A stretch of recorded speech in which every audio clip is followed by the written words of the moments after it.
Ce show dédié pour le Refouach Shlema de Rivka Baracha Bat Ben Kia. La question de Ethan. La question c'est comment on peut faire pour travailler sur sa susceptibilité. La susceptibilité. C'est un nom gentil, mais en bon français ça s'appelle l'ego.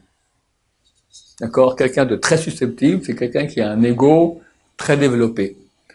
Et quand on touche son ego, ça lui fait pas guili-guili, ça lui fait boum badaboum, et il est triste, on va réagir, etc. Donc la méthode à faire, d'abord bien comprendre ce que j'ai dit et se le dire. Et quand ça arrive, ton ego a encore été touché, c'est ton ego qui réagit. Eh ben dis donc, quel ego, hein. Alors, mon pauvre petit, on t'a dit un petit mot maintenant, t'es tout malheureux, hein. Regardez-moi cet ego. Comme ça, se moquer de notre ego. Et, parallèlement, comprendre que ce n'est pas le regard et le comportement que les gens ont envers moi qui fixe ma valeur. L'ego, il veut sentir qu'il est quelqu'un. Tu es, je suis. Attends, si quelqu'un, le moyen simple que nous connaissons depuis que nous sommes nés à sentir que je suis, c'est quand les gens vont reconnaître que je suis quelqu'un. D'accord? Maintenant, quand ils font le contraire, alors ils vont m'écraser et je sens que je ne suis pas. Et mon ego ne veut pas supporter cela. Il y a un travail énorme à faire dans ce sens, de comprendre que ce n'est pas le regard des autres sur nous qui fixe notre valeur. C'est une erreur de croire cela. Tu ne pourras jamais plaire à tout le monde. Et au contraire, tu vas trop plaire, les gens, des fois, ils te font des compliments, en fait, ils sont super jaloux, super envieux. Tu ne pourras jamais être aimé de tout le monde. Et même si c'est le cas, qui me dit que maintenant ces gens-là voient la vérité? Peut-être qu'ils ne voient pas que tu es un tordu, tu as des pensées tordues toute la journée. S'ils savaient cela, ils t'auraient haï. Donc en fait, c'est tout un monde de mensonges. Alors pourquoi maintenant tu vas fixer ta valeur par rapport à un jugement qui est mensonger? C'est ridicule. Ce que je dis, il faut le répéter sans cesse. Alors en fonction de quoi je vais fixer ma valeur? En fonction du regard de la vérité. Qui connaît la vérité? Hachem. Hachem, c'est en face d'Hachem que je peux savoir qui je suis.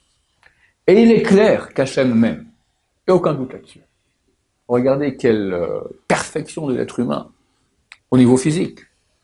Nous sommes je ne sais plus combien, mais je crois que le nombre de tuyaux qu'il y a dans un être humain, il suffit de faire presque le tour du monde. On les met les uns à côté des autres.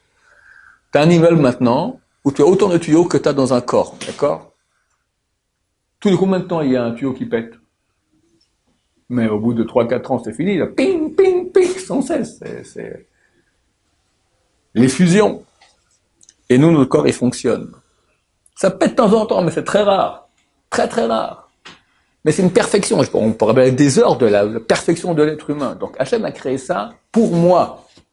Dit la Mishnah dans Sanhedrin, pourquoi est-ce que l'homme a été créé seul? Adam. Hachem aurait pu créer 7 milliards d'habitants sur la planète Terre d'un coup. Abracadabra, et 7 milliards d'habitants. Ah, t'es là? Oui, je suis là.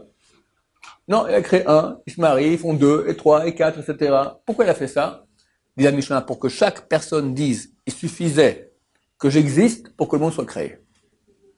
Je vaux la peine, moi tout seul, que le monde avec les galaxies, et je crois que c'est 10 puissance 21, ça fait donc 1 milliard, 2 milliards, ça fait environ 100 000 milliards, 2 milliards d'étoiles. Avec tout ce qu'il y a dedans, valait la peine d'être créé rien que pour moi. Tout ce qui se passe dans les mers, tout ce qui se passe dans les déserts, tous les petits moustiques, tout ce qu'il y a, c'est rien que pour moi. Alors je suis aimé ou pas? Quelqu'un qui comprend ça, il n'y a plus besoin de dire oh, je suis là, coucou. Chazal dit une phrase terrible. Istaria belagina kishkishkaria, c'est de l'araméen. Istaria, c'est le nom d'une pièce. Dans une amphore, elle crie kish. Shklong en français. Kish en araméen. Ça veut dire que la pièce, elle est dans l'amphore. L'amphore, elle est vide. Quand tu la secoues, elle fait shklong. Quelqu'un de vide, on l'entend.